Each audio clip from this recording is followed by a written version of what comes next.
இதில் வந்து நம்ம என்னென்ன லெசன் எல்லாம் இதில் வந்து எடுத்துக்கணும் அப்படின்னா, ஃபஸ்ட் வந்து வாட்டர் ரிசோர்ஸ் வந்து ஃபார்மிங் பண்ணுறதுக்கு முன்னாடி செக் பண்ணிக்கணும். நம்ம பிளான் பண்ணுறதுக்கு முன்னாடி ஃபஸ்ட்லேருந்து கடைசி வரைக்கும் வந்து அந்த வாட்டர் ரிசோர்ஸ் வந்து இருக்குமா, எந்த அளவுக்கு நம்ம ஃபஸ்ட்டில் எப்படி கொடுக்குறோமோ கடைசி வரையும் அதே மாதிரி நம்ம அந்த அந்த செடிக்கு வந்து வாட்டர் வந்து தர முடியுமா அப்படின்னு செக் பண்ணிக்கணும்.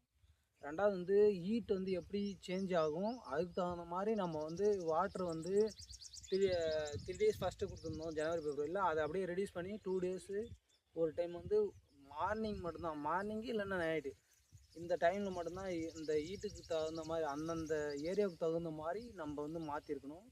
ரெண்டாவது மிஸ்டேக்கு. அதுக்கப்புறம் பார்த்திங்கன்னா, நம்ம எக்ஸ்டர்னலாக எந்த ஒரு மேக்ரோநியூட்ரியன்ட், அதாவது நியூட்ரியன்ட்டுன்னு சொல்லுவாங்க பிளான்ட்ஸுக்கு, அதாவது என்பிகேவாக இருக்கட்டும், அதே மாதிரி மைக்ரோ நியூட்ரியண்ட்டாக இருக்கட்டும், எதுவுமே நம்ம தரல.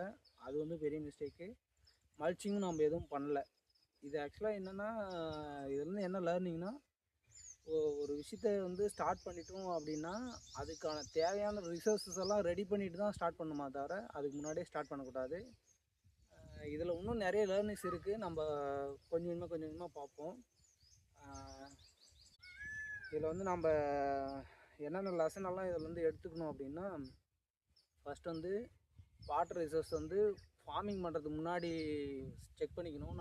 நம்ம பிளான் பண்ணுறதுக்கு முன்னாடி ஃபஸ்ட்லேருந்து கடைசி வரைக்கும் வந்து அந்த வாட்டர் ரிசோர்ஸ் வந்து இருக்குமா, எந்த அளவுக்கு நம்ம ஃபஸ்ட்டில் எப்படி கொடுக்குறோமோ கடைசி வரையும் அதே மாதிரி நம்ம அந்த அந்த செடிக்கு வந்து வாட்டர் வந்து தர முடியுமா அப்படின்னு செக் பண்ணிக்கணும்.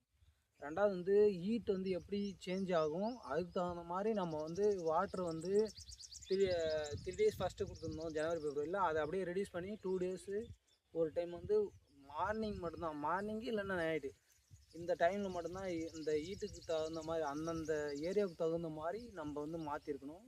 ரெண்டாவது மிஸ்டேக்கு. அதுக்கப்புறம் பார்த்திங்கன்னா, நம்ம எக்ஸ்டர்னலாக எந்த ஒரு மேக்ரோநியூட்ரியன்ட், அதாவது நியூட்ரியன்ட்டுன்னு சொல்லுவாங்க பிளான்ட்ஸுக்கு, அதாவது என்பிகேவாக இருக்கட்டும், அதே மாதிரி மைக்ரோ நியூட்ரியண்ட்டாக இருக்கட்டும், எதுவுமே நம்ம தரல. அது வந்து பெரிய மிஸ்டேக்கு. மல்ச்சிங்கும் நம்ம எதுவும் பண்ணல. இது ஆக்சுவலாக என்னென்னா, இதுலேருந்து என்ன லேர்னிங்னா, ஒரு விஷயத்த வந்து ஸ்டார்ட் பண்ணிட்டோம் அப்படின்னா அதுக்கான தேவையான ரிசோர்ஸஸ் எல்லாம் ரெடி பண்ணிட்டு தான் ஸ்டார்ட் பண்ணுமா தவிர அதுக்கு முன்னாடியே ஸ்டார்ட் பண்ணக்கூடாது. இதில் இன்னும் நிறைய லேர்னிங்ஸ் இருக்குது, நம்ம கொஞ்சம் கொஞ்சமாக பார்ப்போம்.